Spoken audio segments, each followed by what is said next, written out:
What's up, people? Got a new look here, Limpy 101. Well, we're gonna be trying to do this. We're gonna try to be doing this weekly. I just don't know the time wise. I was planning on doing it, recording it, and then putting it out, but it just didn't. What's up, Dragon? Didn't have time to do it. So I got my little microphone stand now, and we're all technical nowadays. As I'm wearing the Street Vandal shirt, y'all can check them out. I put the link in the description in the comments over there. So I got a website also. If you want to donate to the Dr. Pepper Fund, you can get on thelimpy.com and you can donate to the Dr. Pepper Fund. I listen to a podcast during the week, and they do beer. So I don't drink beer. I don't drink. So if you want to donate to the Dr. Pepper Fund, you can get on thelimpy.com and up in the deal. I'm still working on the website, but you can donate to the Dr. Pepper Fund. So we're going to have on Mr. Matt Spencer. He's Mr. SSR, Southern Street Racers. He's a promoter or an organizer. He's a guy like myself. We've met a few years back and seen him coming up in the ranks, and pretty much tried to help him out, show him the way. And so without further ado, you look like a professional broker. Yeah, appreciate it, man. We're trying here. Oh, let me unmute you. What's going on? What's up, dude? Oh, living the dream. That's right. Just happy I woke up on this side of the lawn. That's right. Me too, man. Oh, so we met a few years back at Toby's race in Kansas City when he that wasn't the biggest one, was it? Appreciate it, Dragon. No, that was the year before the big one. Yeah, and you had what was it? Justin out there with the wagon. Yeah, Justin. Willie wagon. Yeah, the Double Deuce is what he called it, man. It was one of my favorite cars. It's a rare, Chevy 2 4-door, and just a really cool looking car, man. And we had the opportunity. We got the invite from Toby to drive up and be a part of something cool. And that was our first, out of town cash days that we've been to, and so it was a privilege, and we was pumped up about that one. That was a good night. Yeah, and everybody was all excited about the wheelies and stuff out there, and I was like, man, it's just a wagon doing wheelies. I mean, yeah, but, that thing was a wheelie machine, man. I mean, that was back before people really did wheelies and stuff on the streets. I mean, it kind of was, but you didn't see a big old heavy ass car doing wheelies and stuff. Yeah, it was crazy because we were trying to test the night before. Everything was crazy, last minute. You know how it is sometimes, trying to get everything lined out on it. And we hadn't really sprayed. I don't think he'd ever sprayed that much nitrous on it before, but we knew that we was going to be up against some tough competition. So, he wanted to jet it up and, get a good tune up in it before we came up there. And it just freaking wheelied right first pass. I mean, just bam, just almost drug the back bumper off. And so we backed it down a little bit. It had some bite in it. James Woody was helping get the chassis lined out on it, and we got it where it would go A to B as fast as we could get it, and we felt pretty confident going up there. But and right out the gate, man, it just freaking wheelied, and it was kind of cool. But I'm not a big fan of wheelies. They are cool and it is fun, but I know when you're wheeling a lot, you're most of the time you're not going to win, but it is pretty cool. And so it was one of those moments, you know, that you just we'll all remember because it just shocked everybody, and you know, everybody was pumped up on the starting line because he was still able to gather it up and stay in front of the guy, and so good memories, man, good times. Yeah, and y'all went out. Was it the second round? I think was Third it round, the third I round? think, or Because no, I can't. No, it was the third round. It it's was the third third round. round. He went a couple rounds because And we oh backed yeah, it and he down was having he was I think he had what do you have? He had was this something wrong with his front suspension or something? on the steering. Yeah, Yeah, one of the tie rods was bent. yeah, Yeah, from the from the wheelie. wheelies. Yeah, from the wheelie when it came down. I think it was his left tie rod, so it was kind of pulling him to the left. And you know, props to him because man, he was having to wheel that thing, you know, and um, um, it came down to him and Chris Gatman in the third round, and they had a hell of a run. I mean, we had backed the car down a little bit, you know, turned the progressor down just a hair out of the hole where it wouldn't wheelie so bad. But and he was making some good licks, but he was having to drive it, man. That thing was just pulling him hard, you know, and he might have been able to stay in front of Chris if he didn't have to, if he wasn't having to drive it, you know, like that. But that's just the way it is, man. We still had a blast. I mean, you know, but yep, yeah, that's what it was. It was the tie rod. Yeah. So you started the group Southern Street Racers. Was that before y'all went actually out to that race, or was that after? Yeah, yeah, we had actually just gotten started not too long before that. Um, you know, it was just a small group. You know, it wasn't a whole lot of guys, maybe 6 or 7 guys, maybe I don't know, maybe 10, something like that. But originally, when we first decided to get some guys together, it was about 4 or 5 of us. Um, and we just decided to, you know, kind of do our own thing, man. Get some guys together, and you know, I came from a little bit of a street racing background. You know, I still, um, you know, had the urge and the motivation to try to do something like that. You know, I mean, so we just got together and we were passing around ideas on how we wanted to do things, and um, you know, it was a lot simpler then, you know, because we were a lot smaller, and we've grown into a lot bigger group now.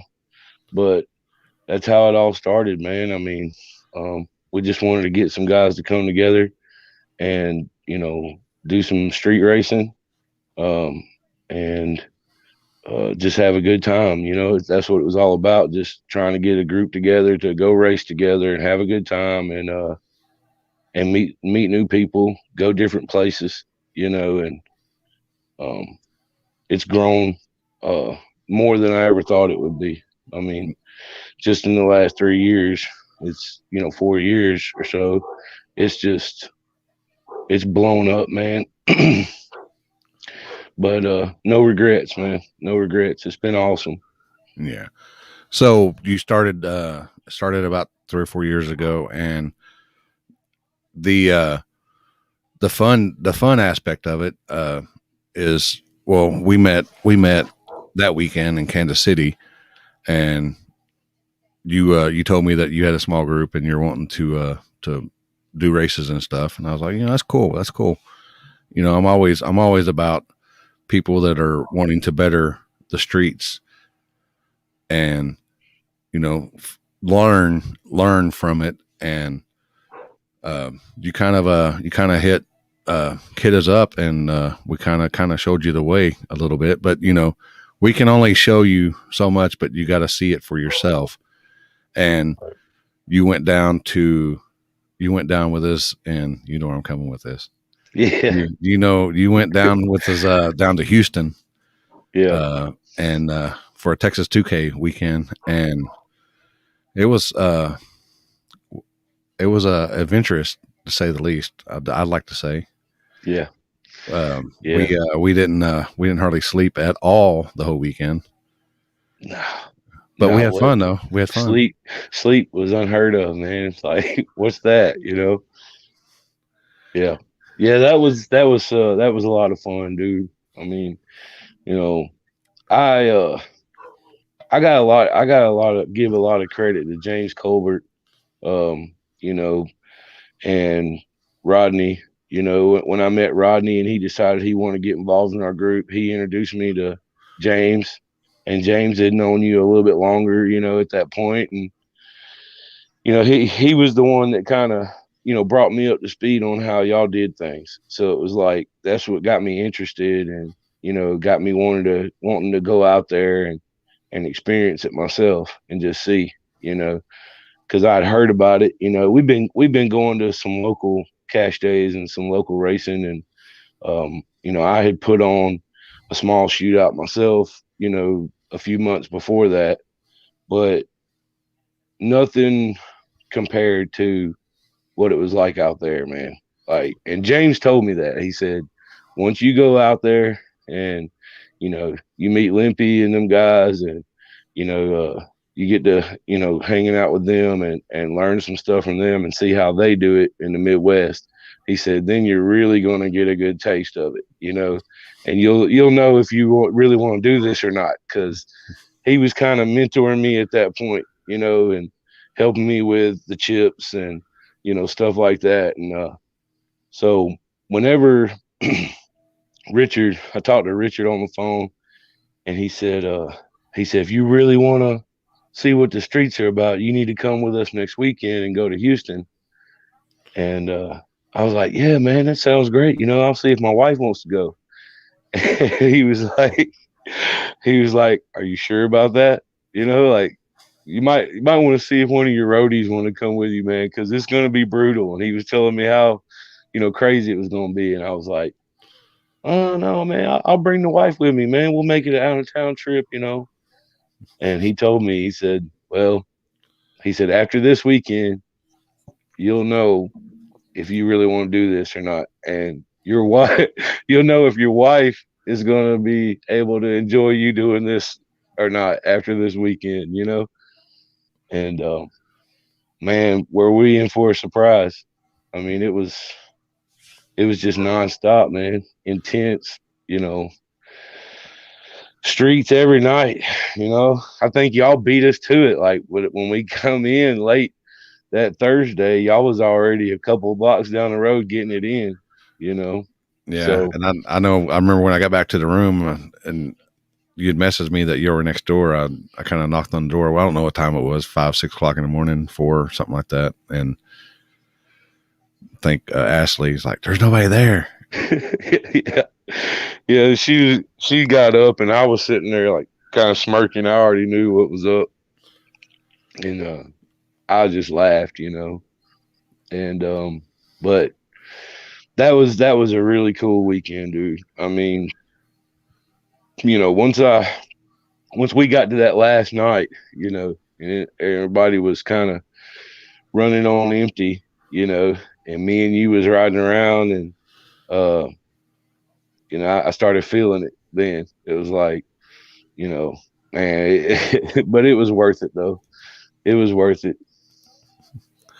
So, but oh boy, Oh I'm getting all kinds of stuff going on here. Sorry about that, people. Uh, but well, you're still together, so that yeah, worked out good, and y'all been together for how long now? 16 years we've been married. Congrats. Yeah, yeah. She's definitely my rock, man. She's my better half. Like, you know, um, she's from here. I'm from Alabama. I haven't lived here, but a little over 16 years. But um, she used to go down to Rivergate and Air Park, when they would street race back in the day. So she's been around the street racing scene, and that's what she was telling me. She was like, because I was telling her about going to Texas 2K. She was like, I'm talking to her like she ain't never been to a street race before, and she was like, I've probably been to more street races than you. And so, but she was a trooper, dude. I mean, she was out there. It was kind of chilly that one night. She was out there with her blanket wrapped around her and hung in there with me, hung in there with us the whole, first 3 days. And she loves this stuff just as much as I do, man. I mean, and that's where I'm blessed, is she helps me, and she's out there with me every step of the way. I mean, um it just so happened that her job, she changed jobs at that point when we first started trying to do this, and it was a lot more free of her, or her schedule was a lot more open where she could travel with me, and you know so she loves it, man, just as much as I do. Good deal. It's a good family affair. So, Yep. and she helps you out on the events as well. So whenever you do events, she's there to help you and back you and do all kinds of stuff. Kind of like your wife or my wife does for me. She does for you. She's got your back. So that's a good Right. thing. It is, man. I couldn't, I mean, I could do it without her, but man, it'd be a lot. Like, she helps so much, man. I mean, you know, I'd probably have all kinds of crap messed up. I'd be all scrambled up if it wasn't for her. I mean, she's on top of it. She's usually one step ahead of me the whole way, and it helps. It helps because the more we've done this together, the more both of us have learned and gotten better at it. And you know, but she's awesome, man. She's great. Yeah. And you've gotten to wheel some of your buddies' hot rods that don't get to that can't make it as well, but they tell you to take the hot rods as well. Yeah, yeah, man. I mean, I've been a driver at heart. I mean, when I was 16, I worked at my aunt and uncle's horse ranch every summer and saved up my own money and bought my own truck. I had an 85 short wheelbase, and before you know it, I was souping it up and buying stuff for it. And we street raced every weekend in Birmingham. There wasn't a lot of tracks around there, and so I was taking that truck down there every time I could and just racing. And whenever I moved up here to Mississippi, um, and I met the rest of the family, and I got to meet my brother-in-law Parrish. He kind of took me under his wing, and kind of showed me how things was around here. And me and him have been partners from day one. Like, he seen that me and Ashley, and when we met, that I was wanting to stick around. So he kind of, tucked me under his wing and, helped me out and showed me a lot on working on cars and stuff and driving cars. And, we raced a lot at the local track here at Bahilia. Um, we bracket raced just about every weekend, and that helped me, kind of learn how, to drive better. I mean, I knew I was a good driver, but it helped me sharpen my skills, of course. And so as time went on, um, and we started going down to Memphis. Me and him both had some street cars. Uh, I had a Camaro, he had a Trans Am, and we would go down there and hang out with the Fat Boy Racing guys and all them. And it was getting tough on us doing both, racing at the track and then leaving the track, taking our race cars home, and then going to the streets, with our street cars. Um, but it got to a point where we had to pick one. You know what I mean? And so we ended up selling our street cars and building his truck for the street. It started becoming a thing. The show started and everybody started trying to be a street racer.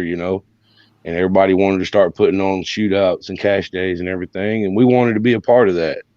And so we worked on the truck together. We got Truck Norris where we could go out there and compete, and we had to learn. But it got to a point where Parrish was in some bad shape, man. He had an accident at the track one year and messed his neck up pretty bad, and he had to have neck surgery.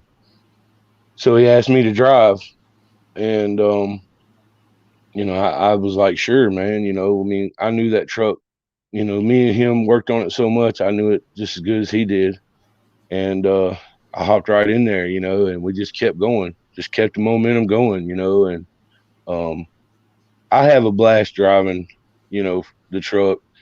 Um, I've always liked to drive my own stuff, but you know, I ain't, bragging or anything, but I got decent instincts. I mean, um, when I'm behind the wheel, man, it's like home. You know what I mean? You just if you Yeah. got that, if you have that, people, other drivers understand what I'm saying. I was comfortable in the truck, and I had a blast for those first couple of years when I was driving it, and it was an honor. It was a privilege. And then you went out to Toby had I guess the biggest small tire cash days, and you took out Big Hoss. That Yeah, was that was a tough weekend. yeah, man, that was brutal, dude. But But you got to it go to was, the wall. man. You got to race at the wall. That will be in my memory book for life, man. I mean, that was just priceless memories. Um, when I met Kerry, he had his big tire car. A lot of people know uh the Black Widow, and we knew the car from what it used to be. It used to be a local outlaw racer here, Sandman, that had that car. But once we seen it after the years went by and we seen that Kerry had it, I mean, he changed a lot of stuff about the car and it was just badass. But as I got to know Kerry more, we become really good friends. And he showed me this truck he had, 65 step side, and he had it since high school. And he asked me, he's like, man, you know, I want to do small tire street racing, but I don't want to have to buy another car. I want to take this truck and build it for small tire street racing. Do you think it would be, that we could build it to be able to compete? And I told him, I was honest with him. I was like, Kerry, man, it's very possible. It just depends on what service we're on. If the truck works really good, and he's like, oh yeah, it works great. I mean it. And I was like, well, the first thing we're gonna have to do is put this thing on a diet, and For sure. because it's a tank. And he told me then, he said, you come out here with me, you know, when you can, and we'll work on it together. And um, he said, once we're done, when we go to some of these events, I'll take my big tire car and I'll let you drive the truck. And so I was like, cool, I'm cool with it because I don't know, there's just something about that truck, man. It's just cool, it's badass, and Something you don't see every day. right, and it's just fun to drive, dude. It's just fun. Um, so that's how that got going, and we had just finished the truck really with all the upgrades that we had done at that point. Um, and Toby, let me know about the big race, and not a lot of guys could travel at that point. It was just a tough time, and it cost a lot of money to go that far, and so a lot of the guys just couldn't make it. And I wanted Kerry to take the truck, and I called him, and I was like, dude, this is going to be big. This is going to be badass. Like this is what we built the truck for, is races like this. And he was trying to get off work, man, trying to get somebody to cover him, because he works at the steel mill, man. It's tough out there. Like you cannot miss work, And he was trying to get somebody to swap with him on a day, and he couldn't do it. And he called me, and he said, "Man, I want you to take the truck. You know, you go up there with the guys, because we had Mr. Ricky going, we had Van Burgess with the Liberty Bell going, we had Brian Mosby in the little red Fox body. He went with us. Um, I forgot who else in the group went that weekend. Anyways, um, he was like, take it, just take it up there. And he was like, I trust you. I was like, dude, I don't want to take it without you, man. I mean, what if we have to change something? What if we have to adjust something or whatever? And he was like, dude, the truck's ready.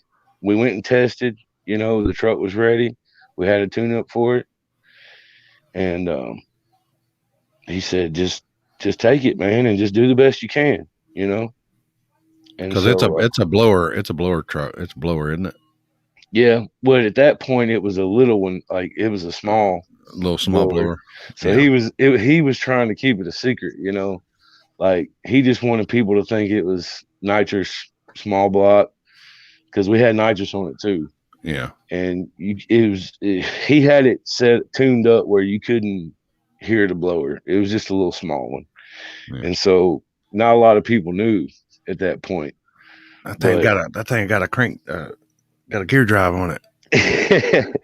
well, you couldn't hear it. It was like he had it tuned up with that carburetor at an idle where it wasn't really surging or nothing. It just sounded badass. But he told me when I went and picked it up, he's like, I put a bigger nitrous jet in it. I was like, why'd you do that? We had a good tune up. Why'd you? He's like, trust me. He's like, it'll be fine. You know. So here we go, man. We're headed up there, and I'm. He's like, just wait till you get into high gear, and then grab the nitrous. He's like, the truck's gonna leave. It's gonna do fine. You just wait till it gets in the second gear and then grab it. I was like, okay. And the driver's meeting was at like 2 in the morning. You know, that was an awesome night, dude. We had Pat McCrotch going around getting live interviews. Yeah, yeah, he's a wild man. Yeah, yeah. But I went out there first round, dude, and I got a lucky draw. I mean, or I hate to say that because I don't want to say like the other guy didn't need to be there or nothing. He deserved to be there just like anybody else. But I didn't want to go up there and draw beater bomb first round or somebody like that. I was like trying to see if I could at least go a couple rounds, and I was so amped up, man.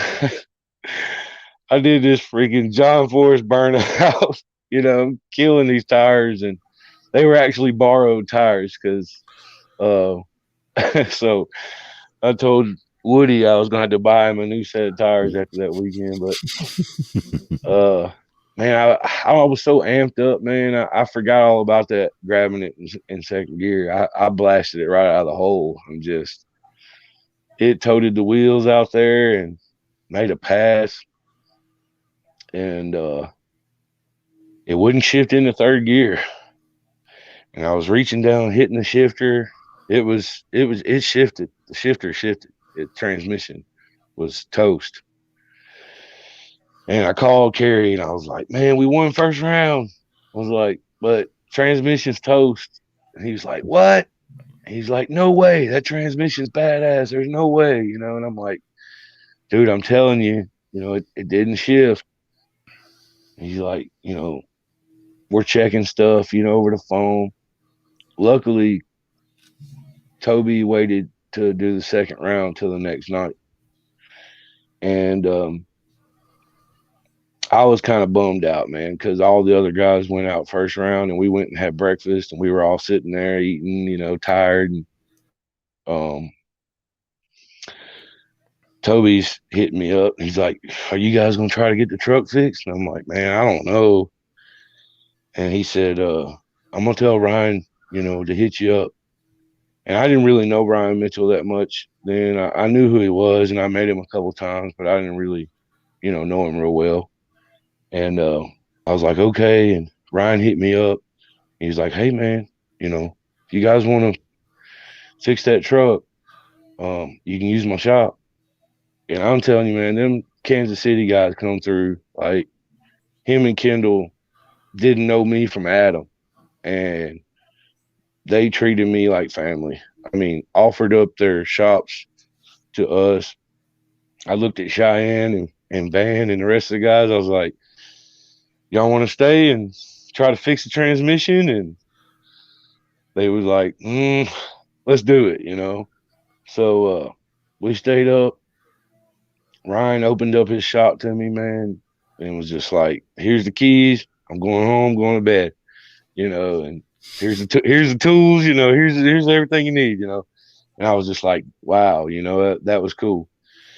And we took the transmission over to Kendall's house, to his shop, and I felt bad, man, because we were all sitting in chairs, like nodding out of sleep, and he'd been there racing all night too, you know, Yeah. and he worked his ass off, man, and got the transmission rebuilt for us.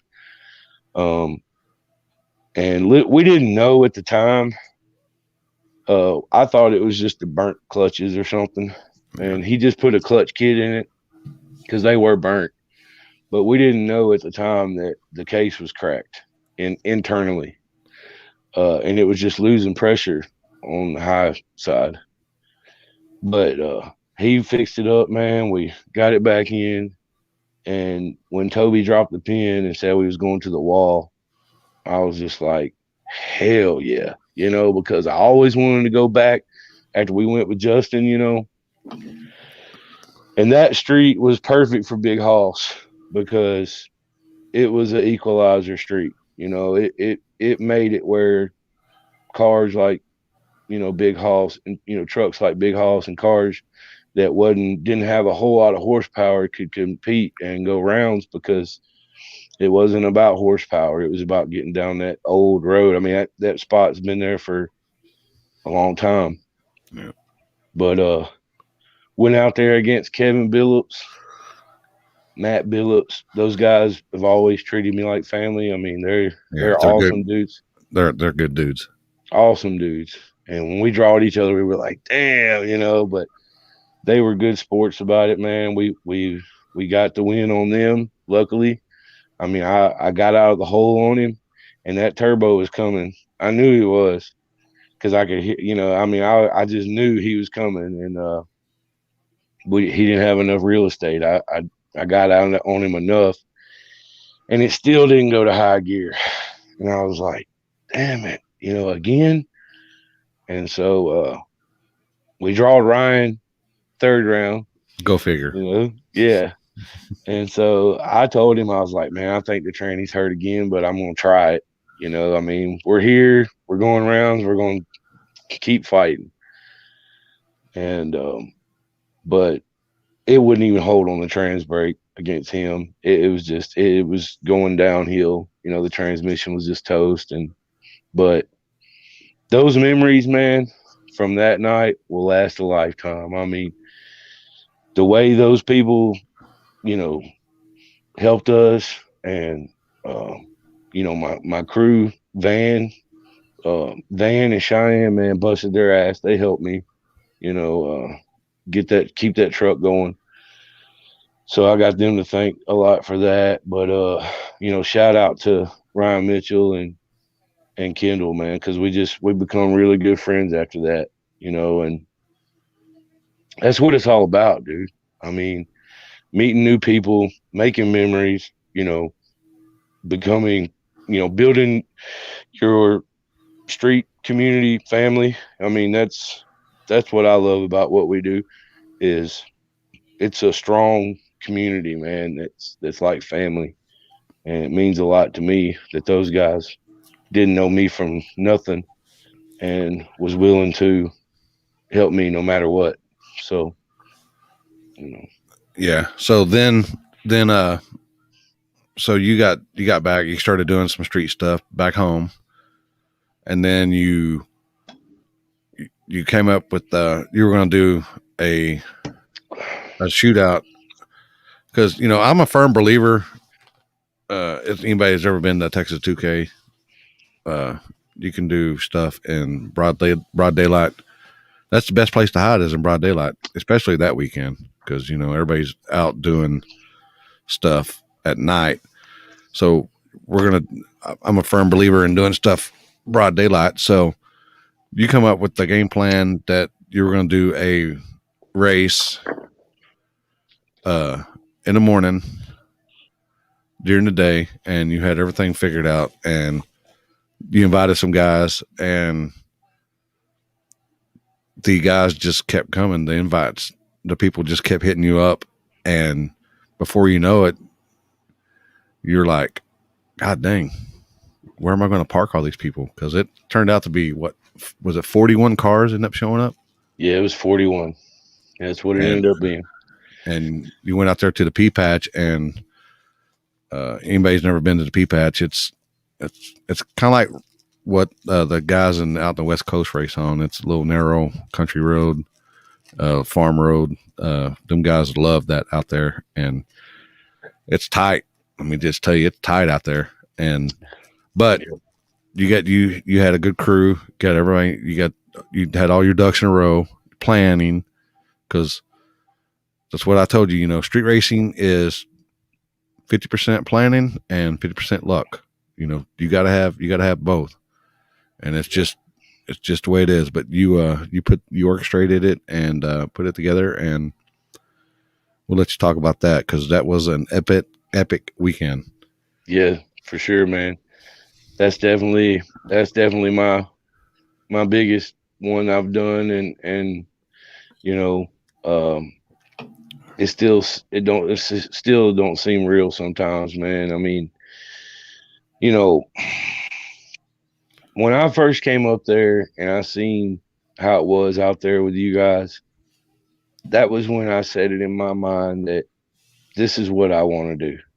Like I want to do this. Like, and you guys inspired me just because of the way it was organized. Like Toby had a great crew that night, and when I came out there with you and Richard, I seen y'all had the same system, and James was telling me about all this, but when I didn't realize it till I come out there and seen it for myself.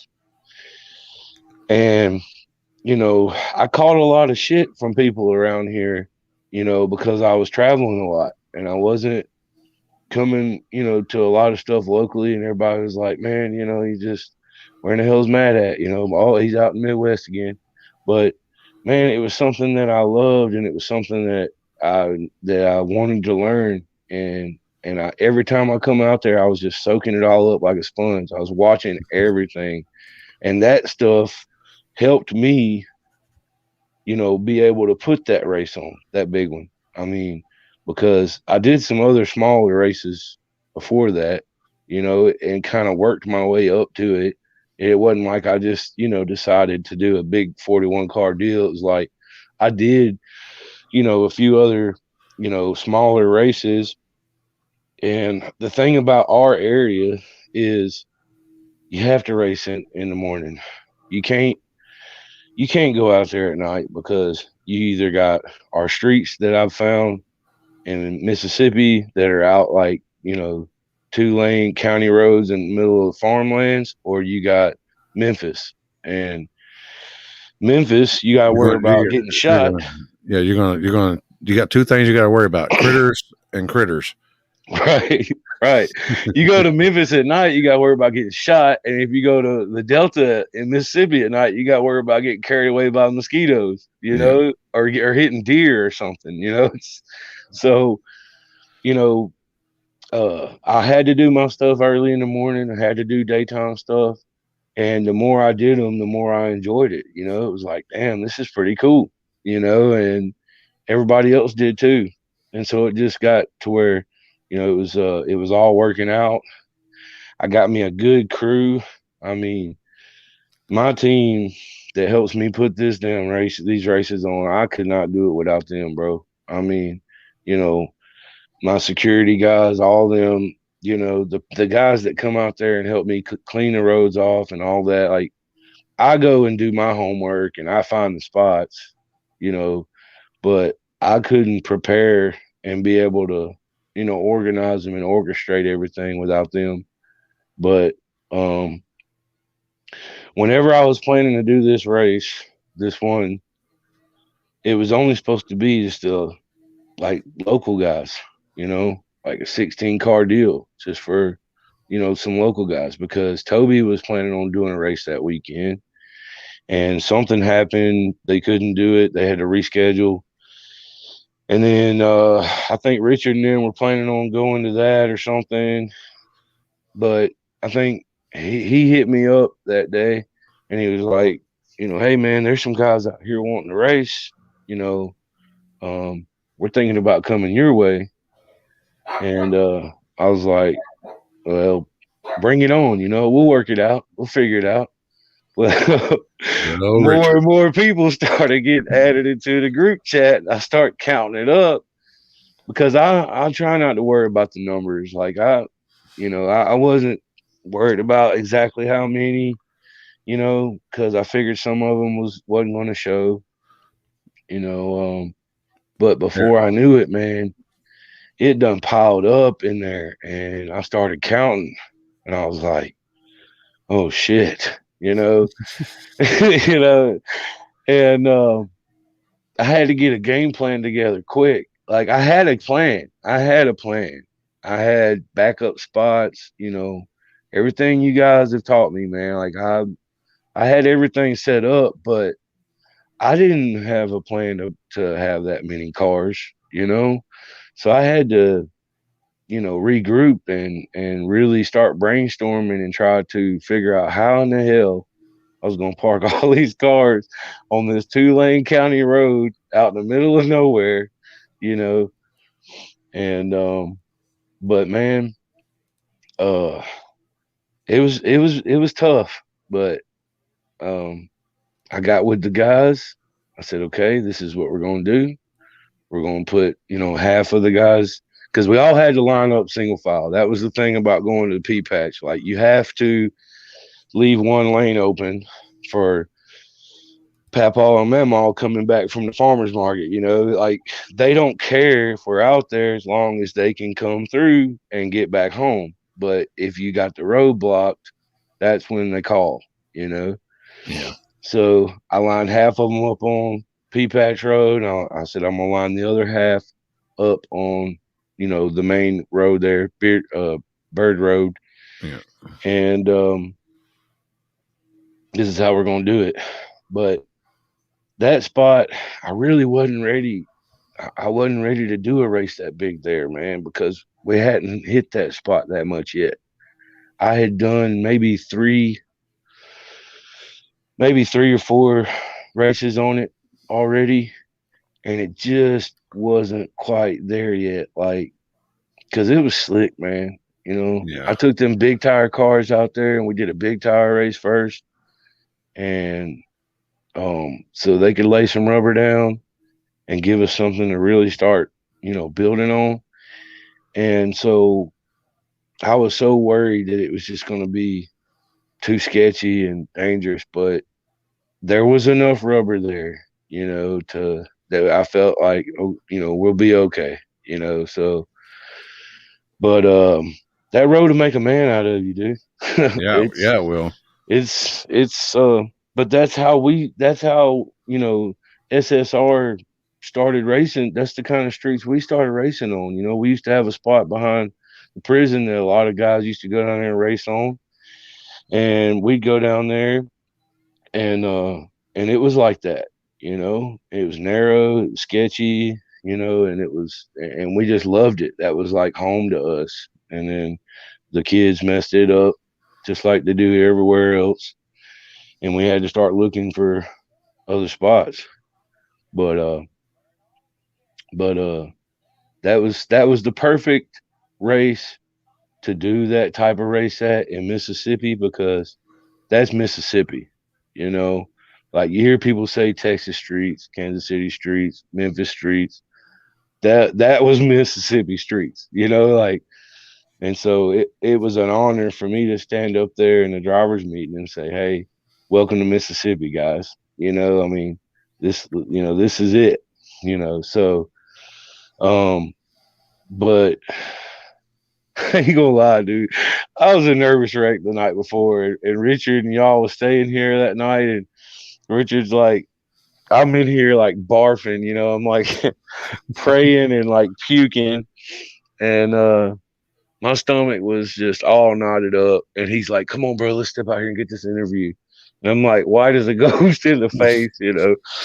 And I'm trying to gather myself up. He's like, "Come on, man, you got to loosen up, man. You got some whiskey or something?" And we're in there taking shots of Crown, trying to get me to loosen up a little bit because I'm a nervous wreck. But but we got it in, bro. Like everything was God given that day. I mean, everything that happened, it was like it was by the grace of God we got that race done.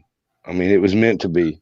Yeah. You was lucky, and not only did you get it done, you got 40 races done, but you got it done in what, 7 hours? But it was actually less than that because we went after it got busted, and actually, Tracy said you had actually I forgot about the airplane landing out there Yeah. from Brent Self and them guys, but Yeah. you went to the after the cops rolled in, and you went to the second spot, or you went to the meetup spot, and apparently the the cops had called everybody in the county and all the surrounding counties or whatever. So Right. you had to go to Plan Z at that point, Right. and so you took it to Memphis, and Memphis was what, 45 minutes away or so, 45 minutes an hour. So you didn't go to where they all race at. You went down to the back part of it, and there were some fast passes out there. I'm talking really fast. Yep. And man, the old lady that's when she realized that she's allergic to the sun. Bless her heart. She had She blisters was all over her blistered head. up. And man, that was a good weekend. It was, dude. It was. I thought Brent had that thing covered. I didn't, no matter who he got, and he ended up I think dropping a lifter in a burnout in the It blew the semifinals. valve seat out. Or yeah, yeah, that's what it was. Yeah. It blew But the valve seat out the exhaust pipe. Craziest shit I ever seen.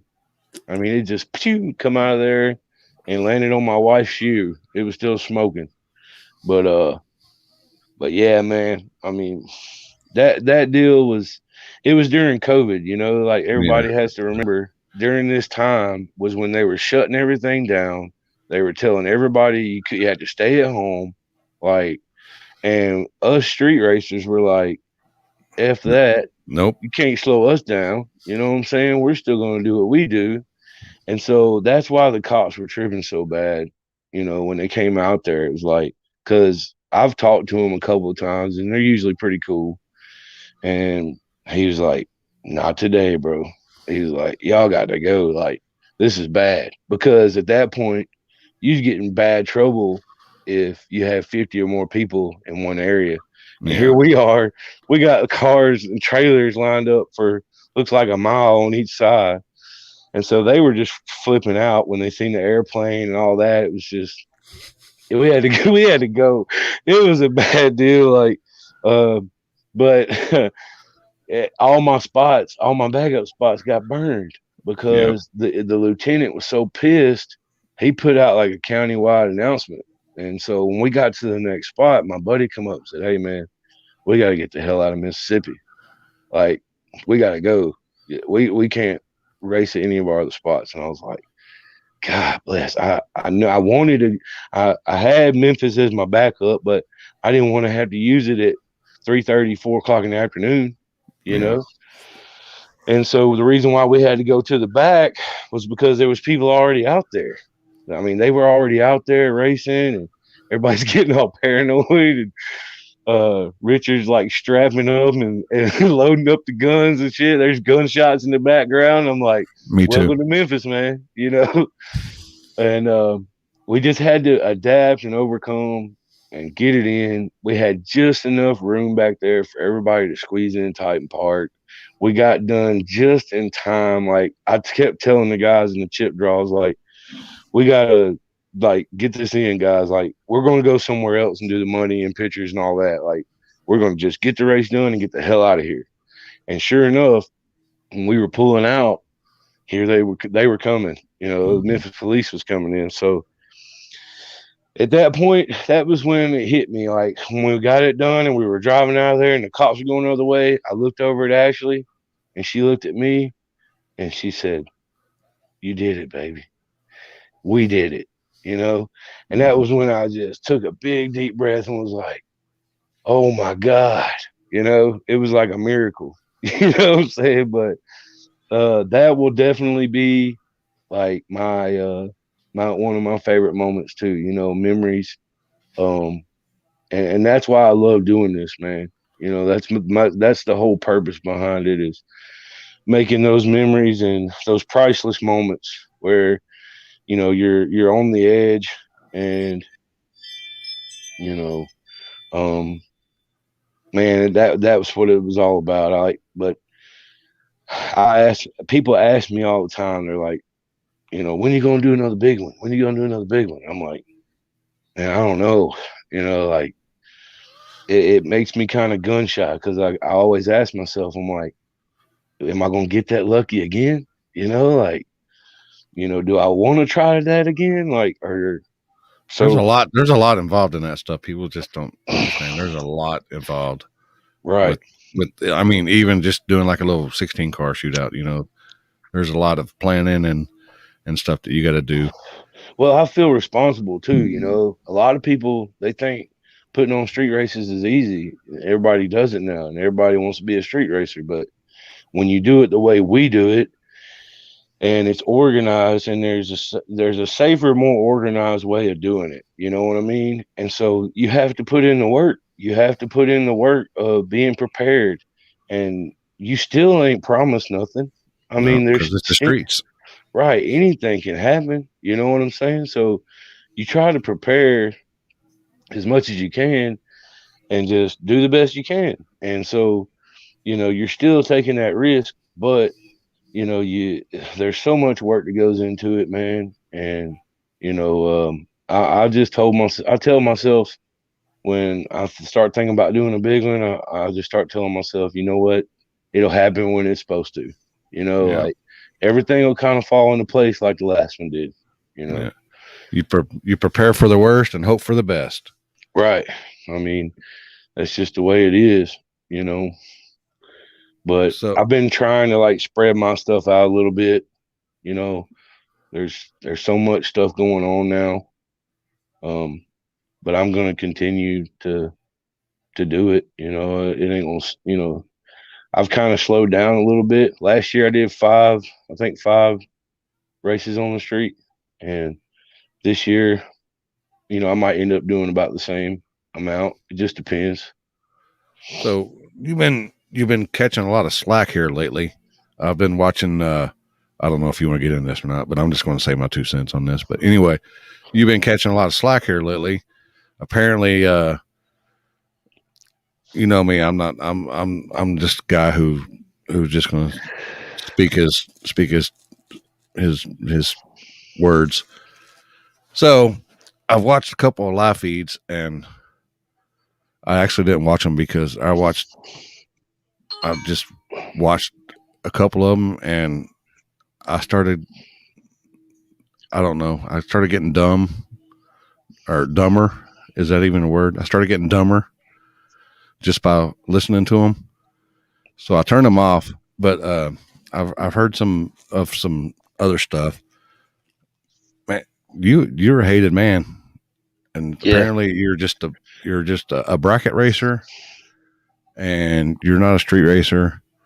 But people, to me, this guy right here that's going. If the cops come, and he's going to jail just like everybody else, is the way I look at it.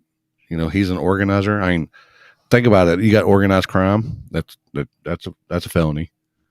You got starting races. If something happens, he starts a race and somebody dies, he's just as liable as anybody else. There's a felony right there. So saying that you're not a street racer, or I mean, it is what it is. But things happen to even the guy standing in the middle banging the light, or not only just banging the light, but putting the stuff together. Right. Say that didn't happen, and shit hit the fan, and y'all went running all night long. So guess what? Who's that look bad on? Oh, well, this guy didn't have his shit together. Right. It is what it is. I mean, But I feel responsible for these guys, man. Every time I try to put something together, a lot of these guys think, oh, it's just another street race. It's just a street. It's just the same old, same old. Well, it's not for me, because I take it more serious than some people do, because I feel responsible for everybody out there, spectators, racers, whoever. And so when I first started trying to do these things, man, I caught all kinds of shit from people about not getting invites. I had to hear so much crap about that, just not getting invited. And, it's hard to remember everybody. You know what I'm saying? Sometimes I forget, I got a lot of stuff on my mind. I mean, I'm not a mind reader, and so it's one of those things where I do the best I can, and if they get mad at me, oh well. But I feel responsible for every person that's out there, so I don't want to invite everybody and their mama out there. Street racing is not a spectator sport, and no matter what you do, you're gonna have spectators. Like there's no getting around that. Period. But I have tried to make it a point where everybody in our community around here that gets an invite, they know how I operate. If I send you an invite, I tell them, I'm like, bring your crew, and that's it. Because after you invite so many people and they bring their crew, that's about all the spectators that I want to have to be responsible for. You know, when we did that big 41 car deal, I knew that it wasn't going to take but a certain amount of time before everybody started catching wind of it and the place was getting crowded, you know, and I'm having to run around holler at guys, to keep them out of the juice box and all that. I mean, I was prepared for that, but you know, I caught a lot of shit for that, man. It's like, time and time again, every time I put on a race, and then people would find out about it afterwards. They get in their feelings and want to, try to, bash me or, say that I don't care about, people that, have been original in street racing around here. I've tried my best to keep it real with the original street racers around here. I've tried my best to make sure that everybody gets an invite, you know, and but here lately, man, it's just been it's been bad, dude. The live feeds and all this, man, So it's gotten answer me this. So you've got an outfit or a group. I ain't gonna say the names.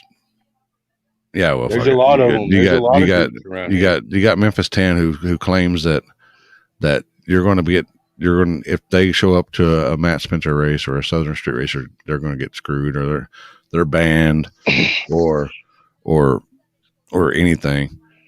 Um, man, they've been throwing a lot of shade your way here lately, and from the guy that I know sitting, oh wait, sitting over here from me, sitting across actually the computer screen from me, you do stuff fair.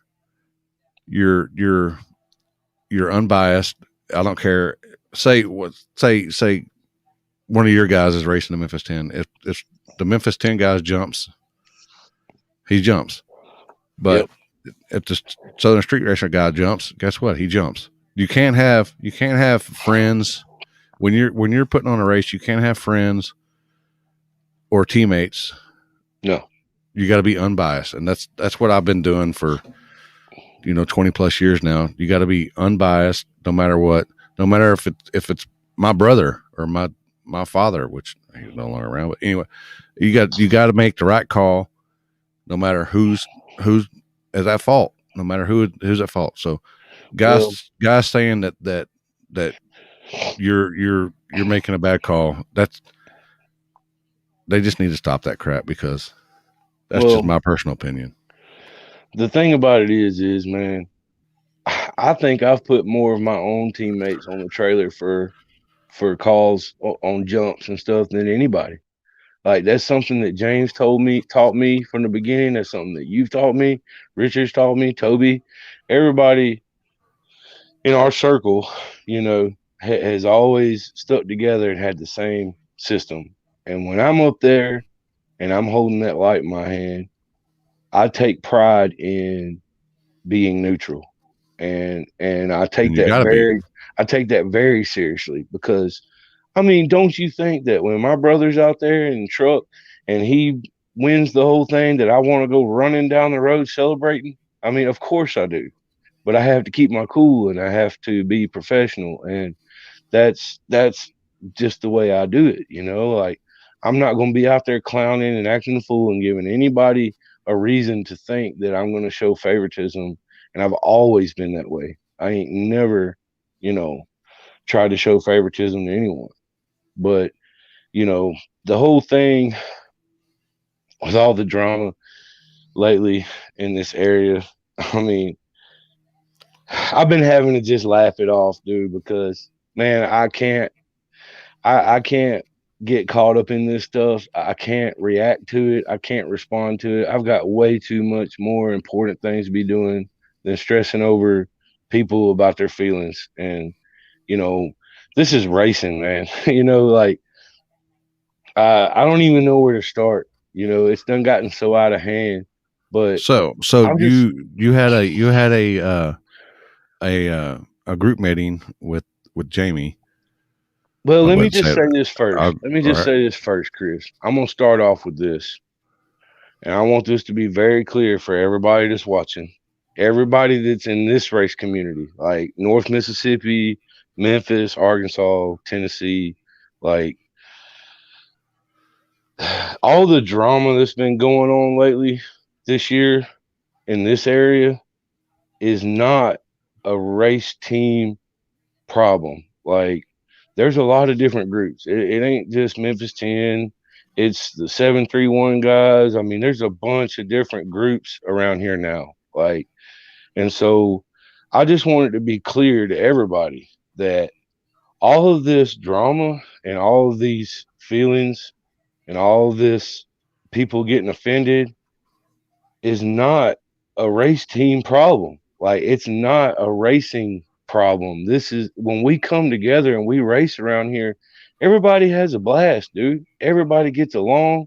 The teams are not, you know, there's a little friendly competition there, of course, but it's never been a team issue. Like, all of the guys have been racing together and competing against one another and having a great time. What is wrong, just from my perspective, what is wrong with the drama is it's personal. It's not race team stuff. This is personal feelings that one man has with another man, whether it be, you know, Brian, you know, Brian did his live feed. He was in his feelings, and you know, Brian, I love the guy to death, man. You know, he think the thing about Brian is he'll tell you himself he's hot headed, he's got a short temper, he has no filter, but the dude most of the time he's telling the truth. You know, he's gonna be straight up. You know, and you And I, might not like what he's got to say, but and he might not say it the best way sometimes. He might be snapping and hollering and cussing, but you know, he's going to keep it real. He's always kept it real with me, and I respect him for that. Now, all of this drama that's been going back and forth is between one man and another man. Jamie Otts, myself, Jamie Otts, and Brian. You know, JC got in his feelings the other day and got sucked into some shit. I mean, look, poor poor JC, man. Like, that's the one I look, had. That's one of them ones I had. I was like, "What's going on?" Oh, look. here we go. Here's another JC live feed. I kind of feel bad for JC because I feel like there's a side of him that's got a good heart. You know what I'm saying? But Yeah. I feel like he gets played like a puppet sometimes, and he gets suckered into being making these announcements that other people want to say, but he ends up saying it for him. And you know, he said some stuff about me the other day, and I couldn't do nothing but just laugh, dude. You know, like for real, like it's gotten so bad that you get on here and you're trying to fight. You're like, you know, cussing me out, wanting me to come to buy hell yeah, and you know, all this bullshit about me banning Thomas from the streets and suspending John Michael, and I think I'm the king, and I ain't shit, and I'm not street, and blah blah blah, dude. I can't do nothing but laugh at this shit because, man, I don't have to prove myself to anybody, man. Like I don't have to respond. I don't have to react. Like I'm not, and I'm not going to. I've made up my mind that I am going to ignore this shit and just you can say what you want on the internet about me, you know, that don't mean shit, because when I see you, you know, we're supposed to be good. Like I walk up to the guy, I'm like, "Hey man, are we good?" "Yeah, we're good." "Okay." You know. So what you say about me on the internet or what you say in a text message or any of this other stuff, these group chats, man, I don't even care, but the whole deal with it is, all in a handbasket. And this is why I've always had an issue with Jamie. All right. Everybody wants to know what the problem is between Jamie and I. And it's because if he has something on his mind or if he's in his feelings about something, he won't call me. He won't, he might text me. He might text me and send me all his feelings, but he won't call me. If me and him have been face to face, you know, many times, like, and tried to squash mine and his problems, me and him, and it's always been squashed when the conversation's over. Like it's over. Like we're good. And when we walk away, everything's good. But, there's people out there that like to keep the shit stirred up, and the problem is Jamie has an issue, and this is just me talking. I don't care. I'll stand on it. I really truly believe that this guy has a problem with worrying too much about how much people like him. Okay, and because there's always been a trust issue with him and I feel like he's always had this personal problem with me. You know what I'm saying? It's like it's never ended. It's never stopped. It's always come back. Every time we bury the hatchet, it gets dug back up. But here's where it starts getting the teams involved and starts making it where everybody feels like it's a race group thing. It's not a race group thing.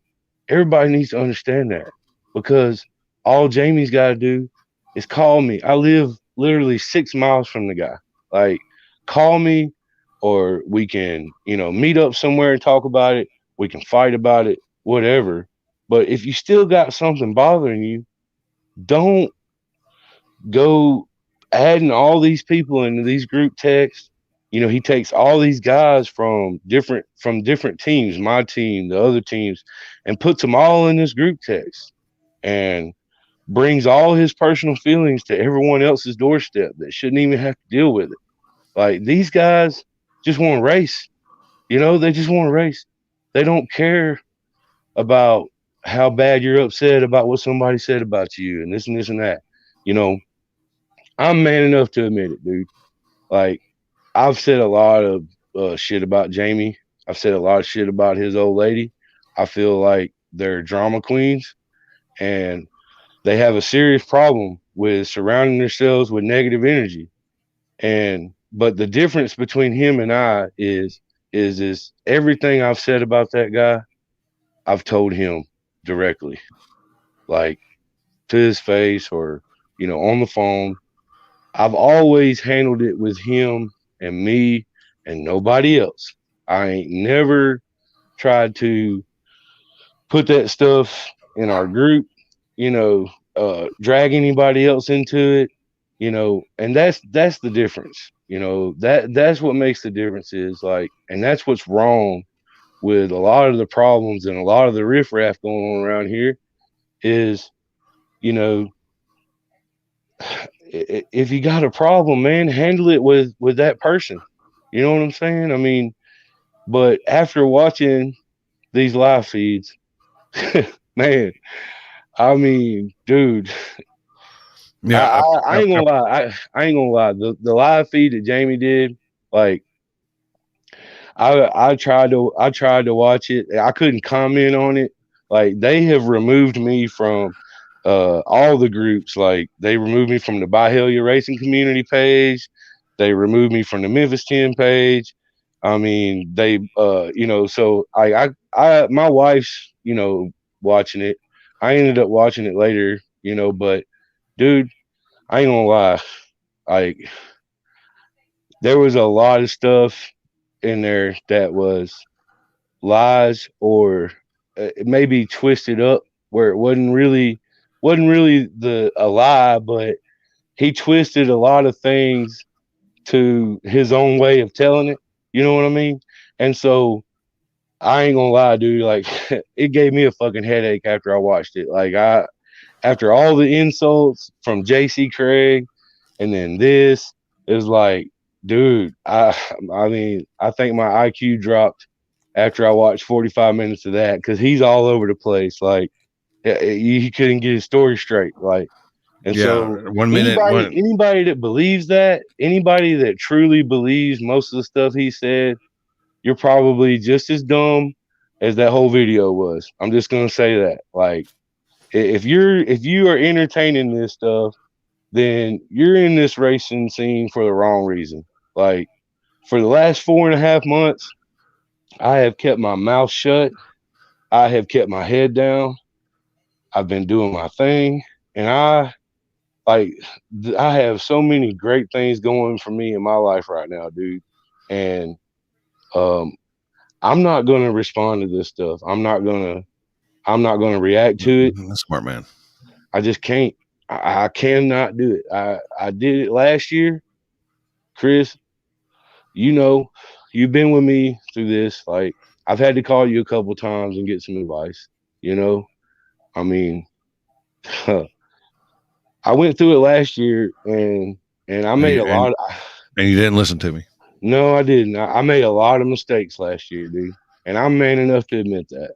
Like right here on the live feed, I'll admit it to everybody. Like I let this shit consume me so bad that, you know, I started getting paranoid about who my real friends were. You know, I started just stressing about stuff all the time, wondering about how I need to fix this or how I need to fix that. You know, the dude don't realize as soon as he gets off the phone with them, they call me. Like guys in my own group. Hey man, Jamie called me again. Well, quit answering the phone. Quit answering the phone. It's that simple. And I kept telling them that. Like just quit answering the phone. But I was the same time I was being hypocritical because here I am telling all the guys, don't do it, don't entertain it, let's just go racing. And I let it consume me so bad that I was stressed out all the time.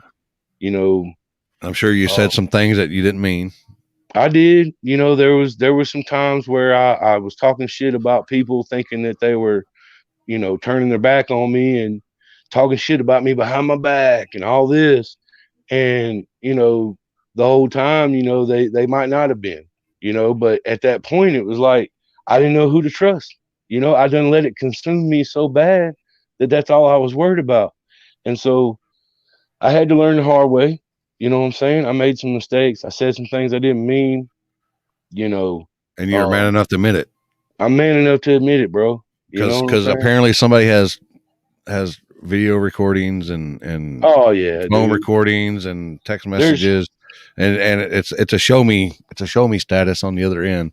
So hmm well, here's the I thing. Like Jamie wanted us all to have this big powwow, and come together and try to have this meeting and squash it all once and for all, right? Well, you know, little did I know he'd already been on the phone with the other guys in the group that were coming to this meeting, trying to convince them that I was the problem and that I needed to quit. Like, you know, and so there was a whole lot of this about going back and forth before the meeting even started. And I didn't even know about it, like, so I get in there and they're all pointing the finger at JC Craig like he's the problem. And I'm like, well, where's JC at? You know what I'm saying? Like he was just here a couple hours ago. Why is he not here? And I was wondering why Jamie gave me a weird look that day. But the reason why was because all the shit that he was stirring up with the other guys, they were telling him, we don't want JC here. We don't want JC here. I understand why they didn't want JC there because, a lot of people don't know how to take JC. There's a lot of people that He's don't. funny. He's funny. Right. But I didn't say that, I didn't want JC there. I wanted him there so we could clear all this bullshit up because, he's mad thinking that I threw him under the bus. He don't even realize, man, they're just playing him like a puppet, you know? So all the other guys, was saying, JC's the problem, JC's the problem. He's a liar, this and that and the other. And so I find out later on after this meeting was over, like, And because through you cleared the basement.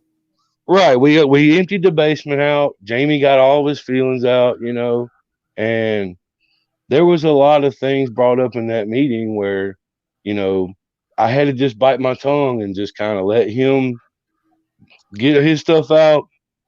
He's pretty much calling me a liar, saying that I drug his name through the mud and all this. Look, and I told him that day, I was like, dude, man, I'm sorry, but I'm not the only one that don't like you. You know, there's a lot of people out there that say a lot of shit, a lot of negative stuff about you, man.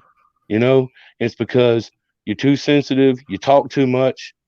The dude has a serious problem with getting on that phone every day and calling certain people on the hour, every hour, just to talk about somebody else's business when he needs to be focused on his own program. You know what I'm saying? And so, anyways, I told him that day, I was like, dude, you know, I'm sorry you think that my mission was to, ruin your reputation. You're not that important to me, man. Like, really. And that's what I'm thinking in my head. This dude really thinks that it's my mission to call everybody and tell him how much of a bad person he is. No, that's not how that went down. I explained to him, look, I had trust issues. I didn't really trust you. If somebody comes up to me and asks me about you, I'm going to tell them the truth, you know? I mean, and during that time, I'm the same way. I was just like, yeah, he's got a great thing going on. There's good guys over there, but there's just something about the guy I don't like, you know? And so it's the whole time all this is going on, man. Little did I know he's got a whole nother game plan happening about me behind my back with my own teammates, you know. But then after the meeting, shit really hit the fan, and then I started really seeing who was following the worm. You know what I mean? And I had guys in my own group trying to convince me that I was the problem. Well, needless to say, they're no longer with us anymore. Because I got news for you. The only way you're gonna strip that SSR badge off of me is off my cold dead body. You know what I'm saying? Like me and Parrish were talking about that shit when it happened. It was like, dude, I don't give a damn if it goes back down to 5 people. If y'all don't like the way I'm doing something, bounce. And it was only those 2 people, what I'm saying, that left.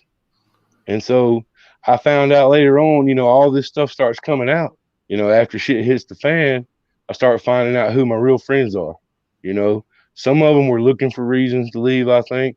Some of them were on their way out anyway. They wasn't planning on racing anymore anyway. But everything happens for a reason, Chris. You know that. I mean, it was a learning process for me last year. But what I have gathered from all of it is not a team problem, dude. This is not a group problem. This is not a racing community problem. You know, I have kept my head down and I've minded my business these last 4.5 months, and everybody around here is starting to see who where the source of all the bullshit's coming from. You know what I'm saying? So all I had to do was that from the beginning, and we wouldn't even have this issue. So it's a learning process for me too. You know, I'm learning from my mistakes. You know what I'm saying? I'm man enough to admit it. But, the thing about it is, dude, is man, I mean, it just goes on and on. Like, why in the hell are you gonna take 10 guys or however many racers it is in this group text, a month ago. I can't even remember who all it was. He opens up the can again. Like he can't accept the fact that I'm just doing my thing. And he wants to say that SSR ain't supporting him. Dude, SSR cars have been at every race by Hellia this year. Every race, there's been 3 or 4 of them, but just because I'm not there, then everybody has problems with each other. And when he starts all this shit, the first thing that all the guys are telling him is, dude, why can't you just let it go? Why can't you just let it go? And why can't we just go racing? And why can't we just have a good time? And so I know it's a hard pill for him to swallow, but that's all that it is racing, man. You know, all these personal feelings, all these personal That's all feelings, it man. is personal. Right. It's not, it has nothing to do with racing. It has nothing to do with this race team. You know, Memphis 10 has got a great group of guys, dude. I mean, some of the best, coolest guys I've ever raced with. Some of them I've been racing with since I've lived here. And I mean, great guys in Memphis 10's group, man. You know, but when you got somebody like that brings that drama out, like I was blown away that he even did that dumb shit on the Memphis 10 page. Like if you're going to spill your feelings out and try to get some truth out there about somebody, about your personal feelings, Well, do it from your, there's more you know, people in the Memphis 10 than he has on his friends page. So he's trying to get more. He was trying to get more of his voice out over the right, internet because he's got more of a following on Memphis 10 than he does his personal page. right. But I mean, I ain't gonna lie, dude. I can't do nothing but just laugh about it and just move on. They're false advertising with that F Your Feelings tour on their t-shirts and stuff, man. Because these guys have been in their feelings all the last year or two. Like the F Your Feelings tour is a fluke because man, everybody in the area has heard is everybody's feelings. And honestly, Chris, there's a lot of people in the community that are just sick of hearing it, man. They'd rather not race or travel just to not have to deal with it. And that's what's sad because this is a strong community around here, dude. There's a lot of good racers in this area, man. A lot of them. And the racing has been fun. Like they're always talking about, there's all this negativity coming about how, the racing ain't been the same and it's all this negativity and first it was the teams, then it was the racers, and it's all my fault. You know what I'm saying? Everything's my fault. So they just wanting somebody to blame.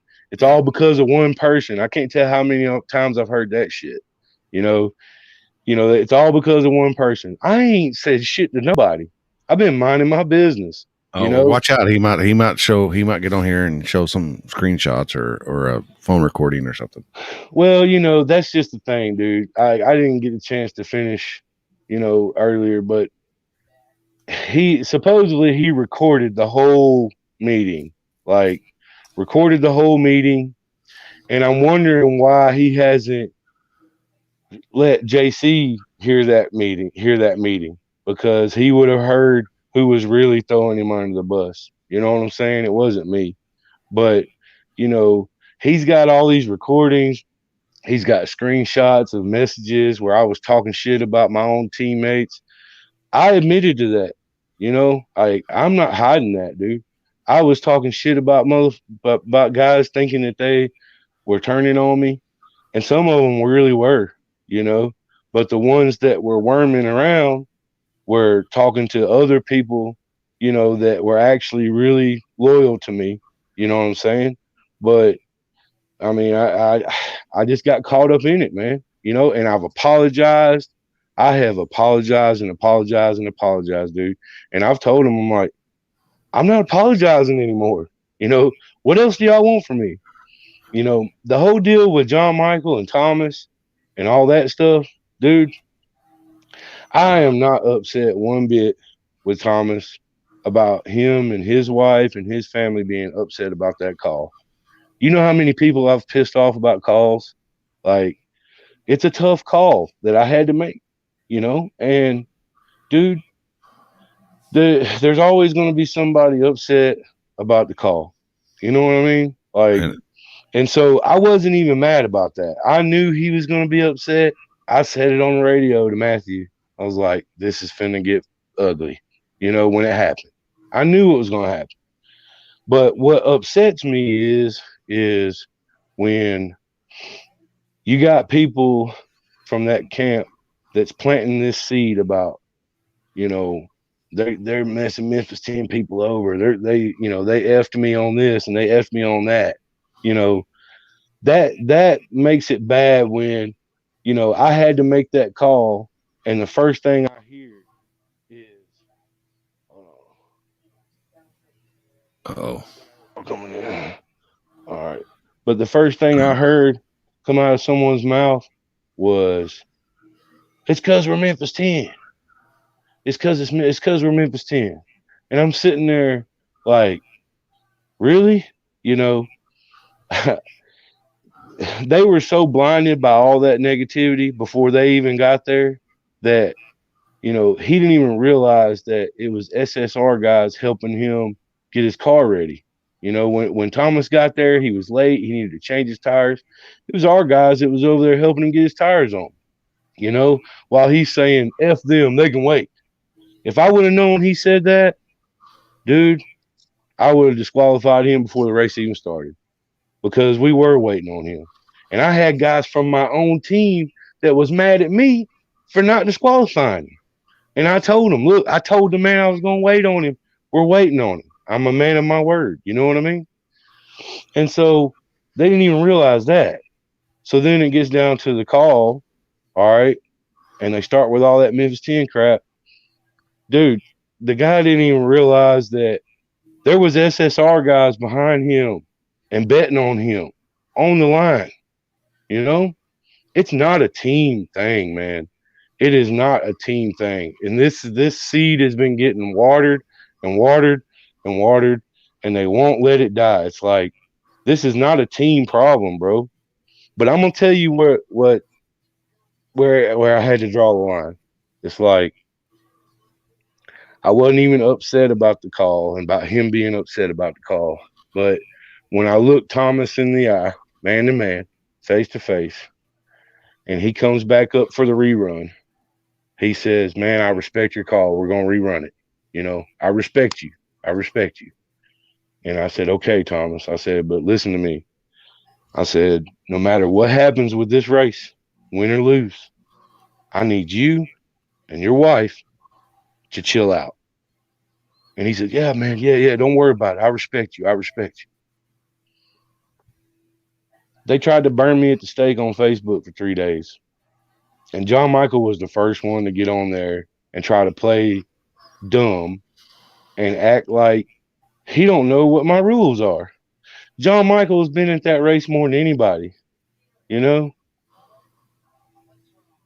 Was it a tire crack or was it The a, rule the rule was the rule, and it's always been at Battle Beyond. The rule is if your tire touches the line, it's a cross. No, I've never advertised that. And the reason why I don't go through the trouble of advertising those fine details is because everybody's got a different cross, man. You know, there's so many different ways you can explain a cross. It can be, crossing over on the line. It can be crossing over to the space in between the lines. It can be crossing over to the other line. It can be crossing over to the road on the other side of the other line. I mean, there's it so also many different depends on ways. if the road has a line or if it's a Right, crack or if it's, right. But I mean, at Jackson, the lanes are so freaking wide, dude.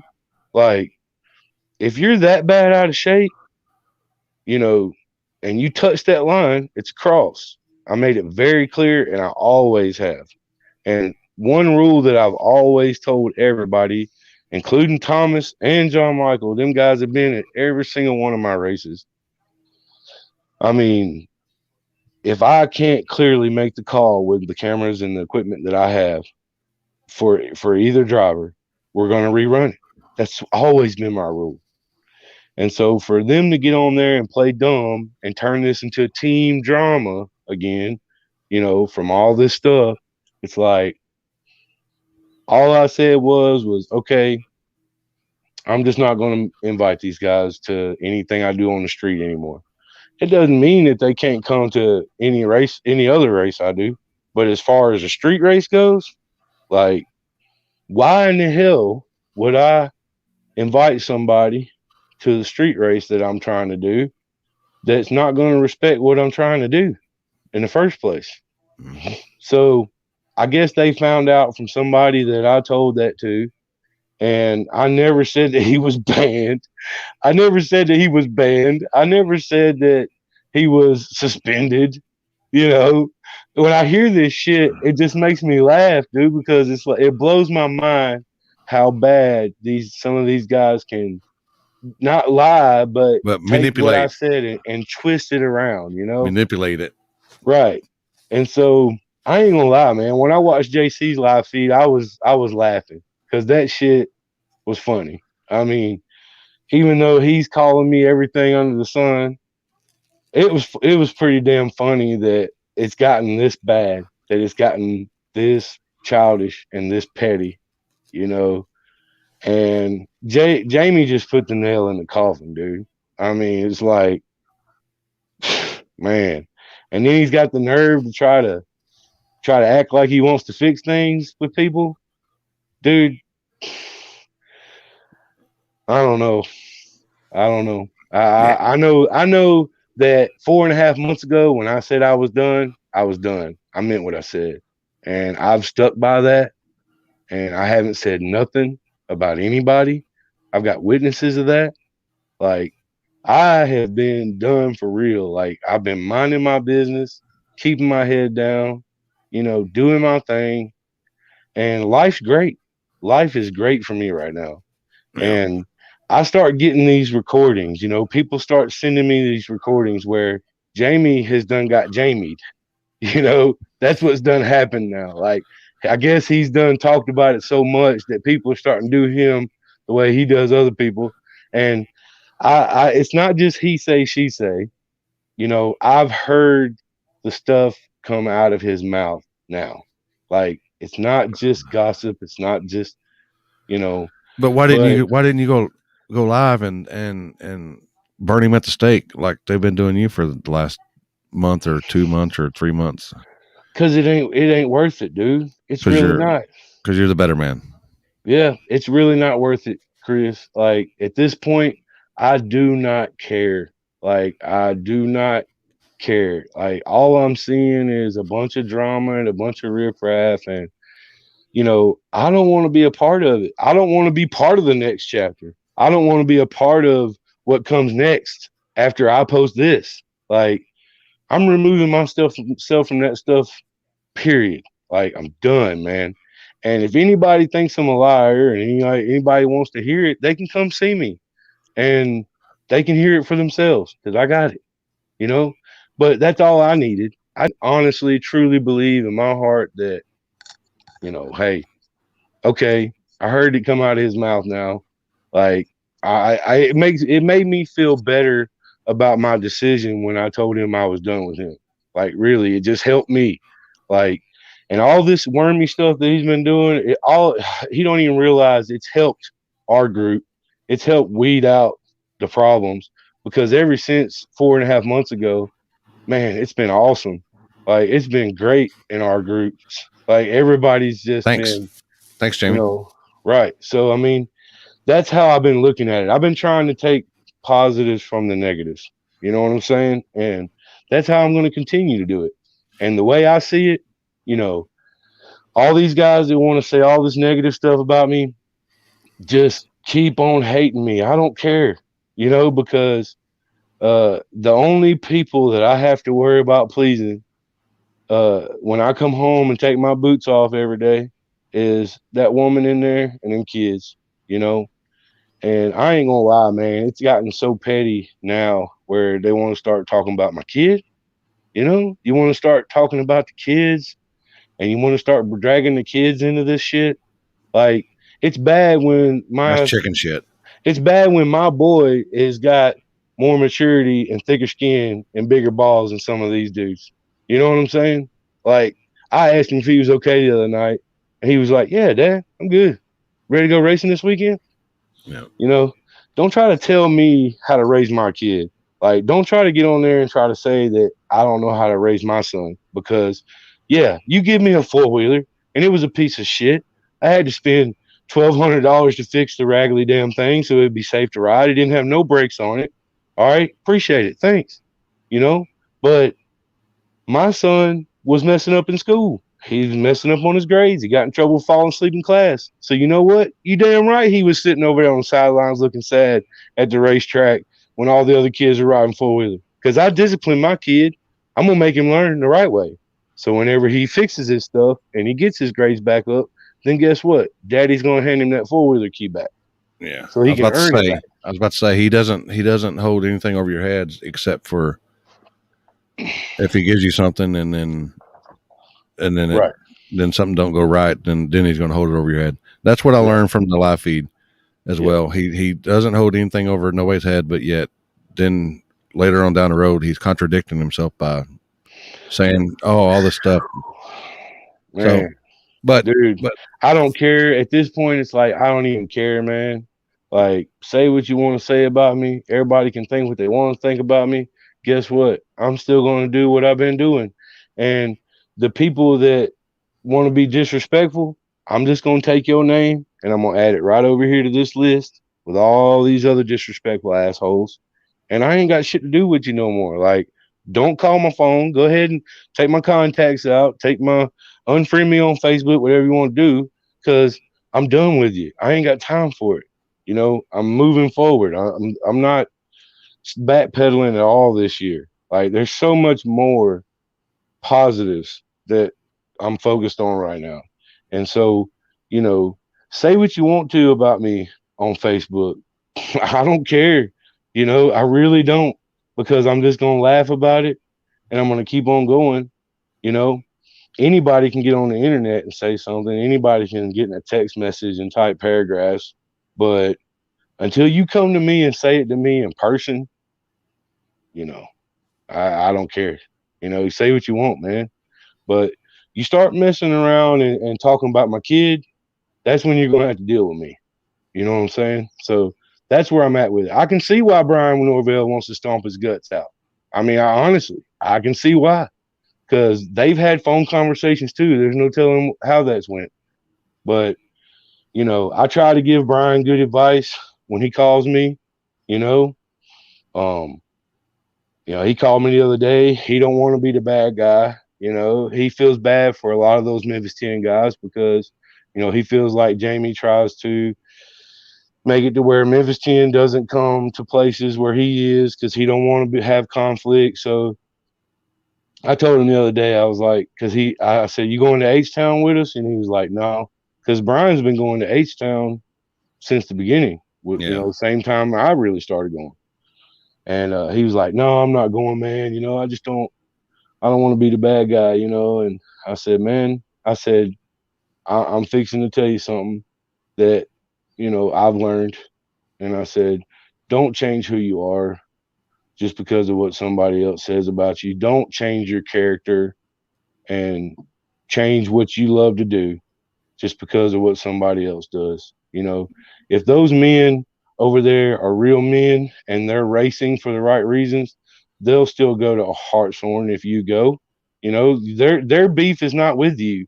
You know what I mean? Like, it's one man, and this man. Like, it's not the whole team. You know what I'm saying? And that's what everybody in this race community's got to understand that it's not a group issue. It's not a race drama.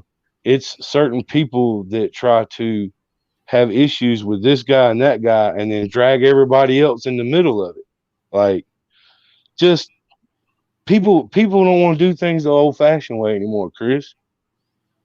no, It's like, and it blows my mind the society that we live in today where and what's happened is cowardly people have gotten comfortable with insulting and disrespecting folks on the internet or on the phone, but not wanting to do it in person and do it the old fashioned way. Just man to man, one person and that other person step over there in the grass and handle it.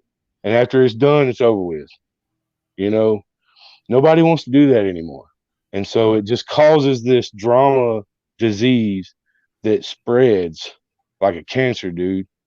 And it's happening all over, man. It happens with a lot of different areas, but it's been real critical in this area lately. And so, since we're talking about all this, I just want to make it clear to everybody this is not a team problem, guys. This is not a group problem. This is not racing drama like these people keep saying. This is a problem between one man and another man. And it needs to be handled between them two, not everybody else. You know? Yeah. Yeah, yeah. You get on there and you start making posts about how it's you don't want your kids to be around it because it's toxic. Well, who's got the hazardous jug in their hand? You know, the same people that are saying this shit. Yeah. So it's like, put the jug down and just shut up. You know, everybody just needs to let it go. Like, I'm telling you, man, life has been so good for me these last 4.5 months. I feel so good about where I'm headed with the opportunities that's, opened up for me and, where our group's headed. I feel really good about, our guys now. And I'm just focusing on where we're going racing next. We're going down to Miss Lynn's tomorrow. I haven't been down there in a while. Yeah. And that's all I'm worried about, bro. Is just going down there tomorrow and having a good time and with my people. Memphis 10 people, 731 people, the whoever shows up. Like that's what I'm focused on. Yeah. And So then you got H Town the next weekend after that. yeah, yeah, we're going to H Town. Um, that place is so special, man. Like there's just something about Hartshorn. Um, and I can't wait. Carrie wants me to take Big Hoss next weekend, so I'm planning on driving Big Hoss. Uh, and we're gonna have a blast. You know. All right. So I'd like to thank you for coming on and clearing the basement. Uh, and Thank you for do having me, you bro. do you have you got anybody that helps out SSR other than your crew and stuff, and people that maybe sponsors or any other people that help you out? I know the wife helps you out. I know you're starting to get you got with Richard and stuff. I know you've joined up with 660 Street, and but I'm sure you got a host of people that you want to give a shout out to. Man, just everybody everybody that's had my back. You know, through the ups and the downs. You know what I mean? Like it's been rough, but honestly, man, it really hadn't been that bad. Like if you take a step back and you realize, we do this stuff for fun, man, and you know, there's so much more worser situations out there in the world right now. You know, and so I'm just looking forward to making more good memories and continuing on doing what I've been doing. I can't thank my team enough. I mean, I couldn't do it without them. They know who they are. Um, you know, we've taken it to the next level and started doing our own, media coverage and taking photos and doing our own videos. And Richard's been helping me through that. So it's an honor to be a part of, the 660 Street family. Um, I owe everything to my wife, man. I mean, she's always been there beside me through everything. Um, you know, man, we've got a lot of people in our area that help us. We don't have any sponsors. SSR doesn't have any sponsors, but we have a lot of people in our area that help us out. Dennis and Derek Bailey down at BB&T, they always take care of us on parts, fuel, nitrous, whatever. Um, Doug, Doug helps a lot of the guys out with fuel and nitrous. Um, Thomas Brothers Fabrication, them guys, man, they do an awesome job. They do a lot of fab work. James Woody does a great job on headers and fabrication and stuff. So shout out to him. Shout out to Paul Jesenowski with SES carburetors. Um, Man, I know I'm forgetting some people, but shout out to Hoyt Cartwright, man. He's our transmission guy. That's my brother, man. Anytime we've needed anything, he's come through for us on any kind of transmission parts or just about anything. So shout out to him. Love that guy. Um, and shout out to everybody who supports us, man. We had a great race at the Battle Beyond a couple weeks ago. It was fun as always. We're gonna do it again in November. Um, Shout out to all the people out there that come out and support. Um, I'm going to be doing a no prep race at Battlefield on August the 7th. That will be a guaranteed $10,000 in small tire. Guaranteed 2,500 in tailgate. Guaranteed 2,500 in daily driver. So I'm fixing to put my focus on that and really start pushing that. So everybody just keep a lookout for that. That's coming up. But right now, man, we're just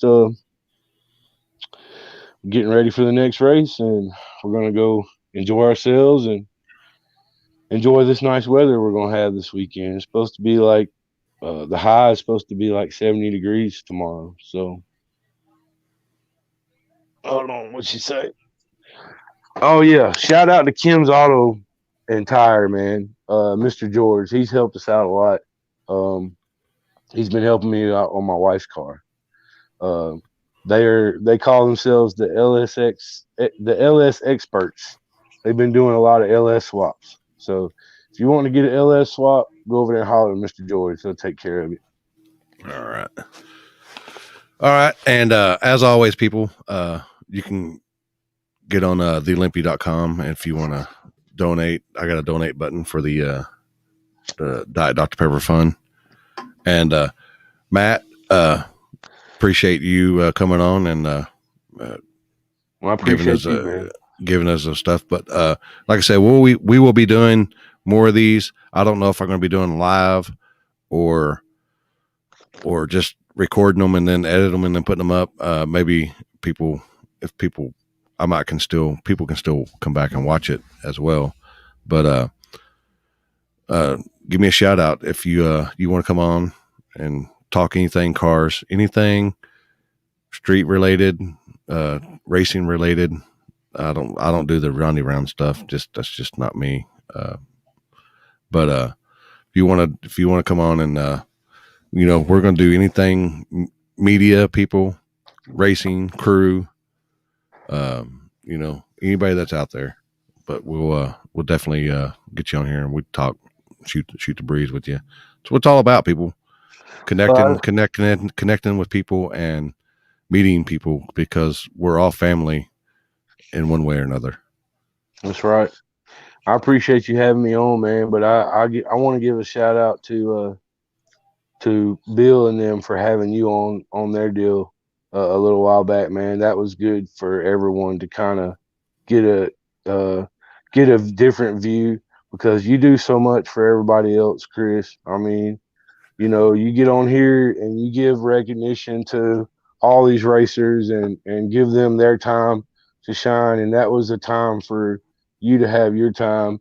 And I just wanted to put a little point on that while I was on here because, I watched it and it really meant a lot because people need to know. Bill was right about that. People do need to know everything that you've done for this sport and everything you've done for people like me, and kind of paved the way for a path for me to be able to enjoy what I love to do.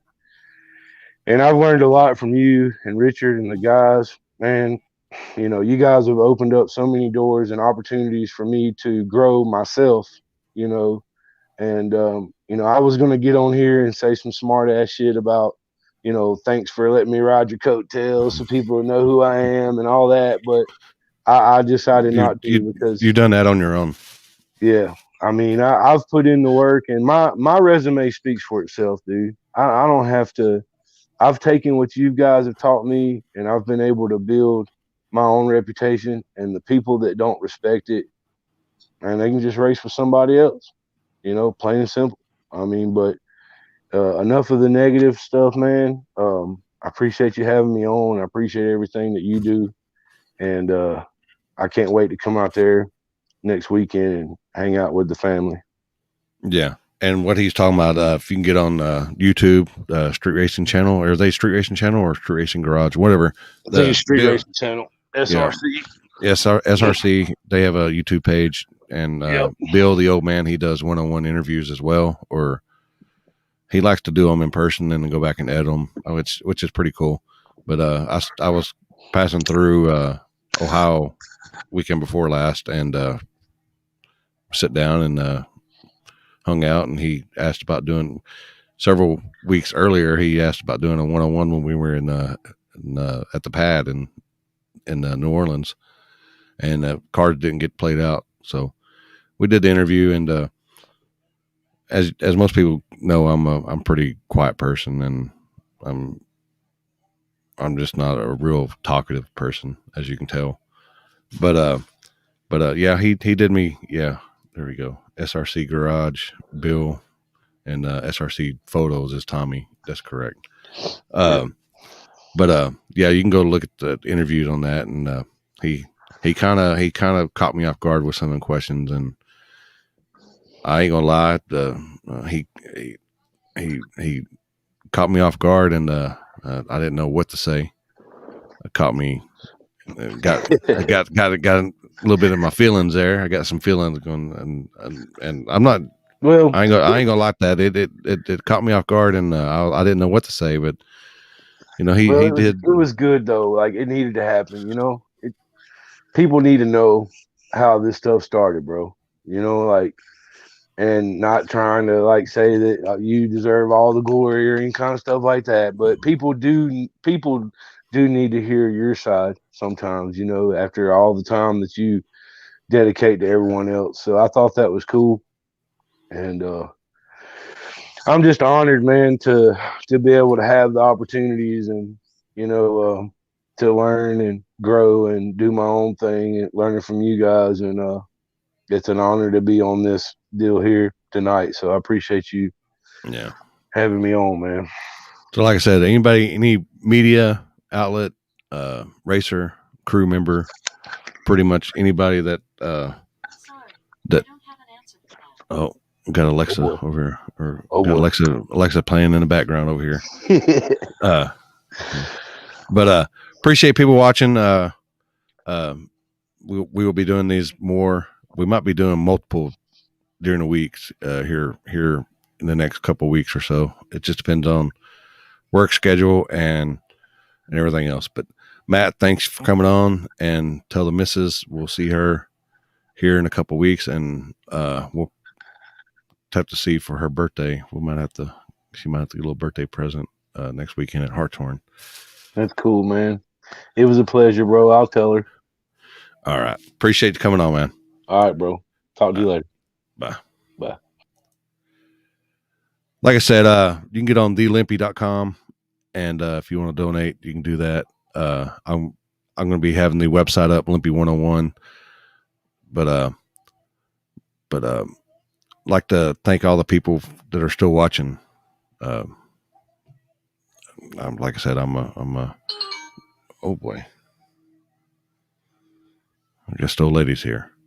So that being said, hope y'all have a good night and good weekend, good Memorial Day weekend. Good. Like to thank everybody that is watching still, and have a good weekend. See y'all later.